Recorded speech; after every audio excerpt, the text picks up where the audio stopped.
အားလုံးပဲမင်္ဂလာပါခင်ဗျာကျွန်တော်ကတော့ MGBD Gaming မောင်ပိတိပဲဖြစ်ပါတယ် Okay ဒီနေ့မှာဆိုတော့ကျွန်တော်ကတော့ ID မလို့ပဲမိုက်တဲ့ဖုန်းမေတွေနဲ့မီတွေဒိုင်းမွန်တွေဝယ်လို့ရတဲ့အကြောင်းကိုကျွန်တော်အသေးစိတ်လေးရှင်းပြပေးသွားမှာပဲဖြစ်ပါတယ် Okay ဗီဒီယိုလေးမစခင်ကျွန်တော်ရဲ့ YouTube channel လေးကို subscribe လုပ်ပေးကြဖို့ကျွန်တော်တောင်းဆိုချင်ပါတယ်ဒါဆိုကျွန်တော်လေရောရှင်းမနေတော့ပဲသွားလိုက်ကြရအောင်ဒီဥဆုံးဖုန်းခေါ်တဲ့နေရာကိုသွားပြီး star 613 share ကိုခေါ်လိုက်ပါ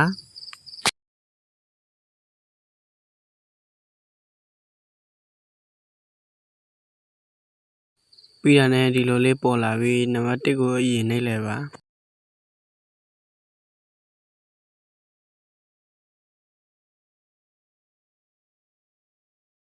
โอเคဒီလိုမျိုးလေးပေါ်လာပြီဆိုရင်လည်းနံပါတ်1ကိုဆက်နှိပ်လိုက်ပါခင်ဗျโอเคဒါဆိုရပါပြီကျွန်တော်တို့မစီစောင့်မှာပဲဖြစ်ပါတယ်ခင်ဗျโอเคဒီမှာရောက်ပြီဆိုရင်အပေါ်ကပြထားတဲ့613ကဘာမှမဟုတ်ပါဘူးခင်ဗျအဲ့ဒါကိုဝယ်လိုက်ပြီးဖြစ်ကြောင်းပို့လိုက်တဲ့စာပါအဲ့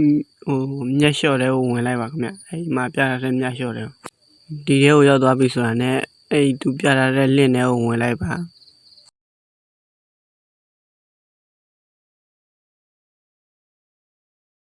โอเคခဏဆုံးပြပါကျွန်တော်တို့ browser ထဲ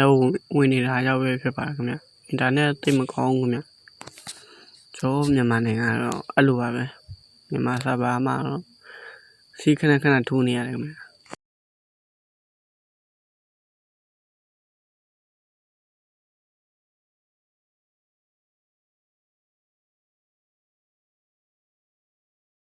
โอเคဒီနားလေးရောက်ပြီဆိုတာနဲ့အဲ့ user ID နေရာမှာ ID အရှိလေးကိုထည့်ပေးပါခင်ဗျစုံ ID နေရာမှာတော့ server ID ကိုထည့်ပေးပါခင်ဗျโอเคထည့်ပြီးပြီဆိုရင်တော့ကို ID တွေ server ID မှန်ပြန်စစ်ပါစစ်ပြီးရင်တော့အတည်ပြုဒီကိုနှိပ်ပေးပါခင်ဗျဒီမှာရောက်သွားပြီဆိုရင်ကျွန်တော်တို့ငွေပေးချေထားတဲ့ဖုန်းနံပါတ်ကိုရိုက်ထည့်ပေးပါအရှင်းဆုံးပြောရင်ကိုယ့်ရဲ့ဖုန်းနံပါတ်ကိုရိုက်ထည့်ပေးပါခင်ဗျခုနကကျွန်တော်ဝယ်ထားတဲ့ဖုန်းနံပါတ်ကို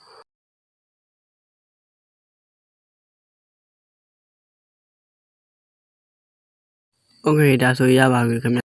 ဒိုင်းမွန်ရမရဂိမ်းထဲကိုဝင်ပြီးပြန်စစ်ကြည့်လိုက်ပါခင်ဗျအားလုံးပဲအဆင်ပြေကြပါစေနောက်ဗီဒီယိုမှာထပ်တွေ့ကြတာပေါ့ဘိုင်